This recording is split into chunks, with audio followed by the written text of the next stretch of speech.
Mastery as a idea is so interesting because you can never achieve true mastery over any subject, let alone everything. But we often do try to achieve that impossible dream. And in chasing mastery, we strive to improve. And in that improvement comes fulfillment. Like Sisyphus, we are happy pushing towards a goal that is ultimately unachievable. As the concept of mastery is so grand, I guess is the right word. To be a master of one's craft is something that would bring indescribable fulfillment, which is why oftentimes it's led to believe that you can only achieve mastery near the end of one's life, as when your life is ending and you know it, you don't really want to keep pushing forward. You're satisfied and you can claim to be a master. The process to be a master at something is so intense. Not in every moment, but as an overall journey. It's repeating a task with the idea to improve it every single, not day, but every single time that you do the task, you do it repetitively with one goal in mind, which is to improve. Whether that be do it faster, do it better, make something more high quality, just to improve in any way possible. And I feel like humans are now kind of made to chase said mastery.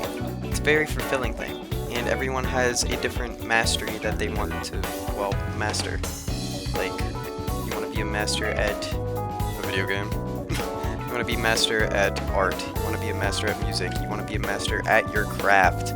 You want to be a master at just doing things fast. You want to be a master at, in my case, everything possible. And I think that's why, especially in recent years, we've enjoyed watching speedruns so much, because it's just people mastering their craft, their game, dedicating hours and hours and days of their life just to save the tiniest amount of time. Not really competing against other people, but competing against the idea of time. That timer is what signifies whether they're doing bad or good. And I feel like we kind of relate to that a lot. Not in the same sense, but in a more mundane sense, I suppose. Constantly trying to improve, to be better, and then in speedruns you would have obstacles that you can't get over unless you are fast enough or do a certain amount of inputs, frame perfect inputs, something that seems unachievable but is technically possible. And in life you have that too.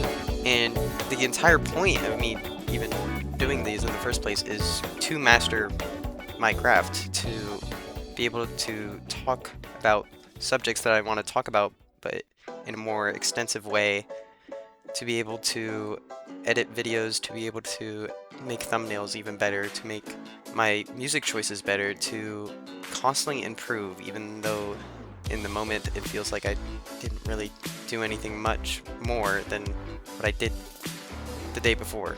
But I did improve, be it by a indescribable small percent that I've improved. I've still improved, and improving again and again and again and again and again without really seeing the results, it can hurt.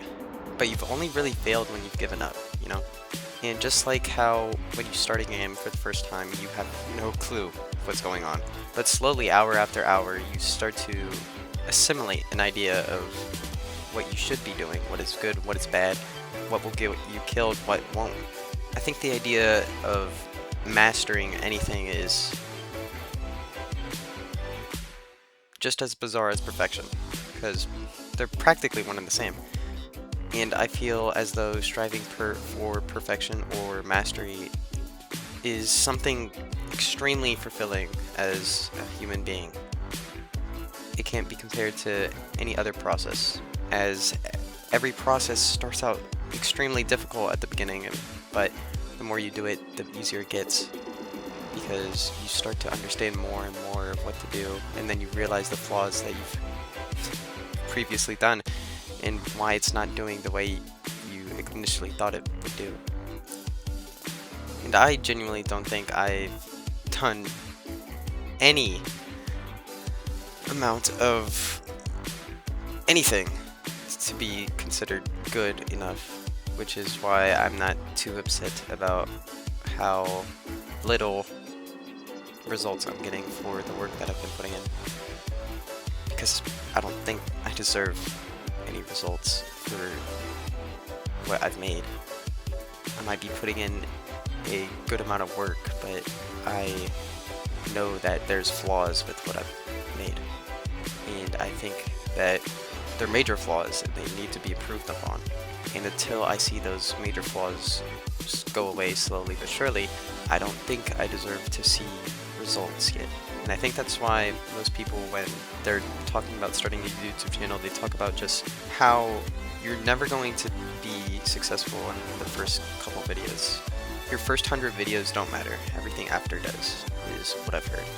And that's because the first 100 videos is just to understand what the hell you're doing.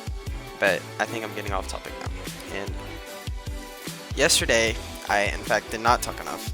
I had a lot of breaks in my audio where I just stayed silent and then thought about what to say. And the same can be true with this time. But I am hoping that even with the breaks, this is long enough to be what I'm going for. Even if I fail, I still show up, because attendance and consistency is just the most important things. But if you like this video, check out my other videos if you would, even though I highly doubt you like this one. And I hope to see you guys tomorrow. Goodbye. I love you. Mwah. Goodbye.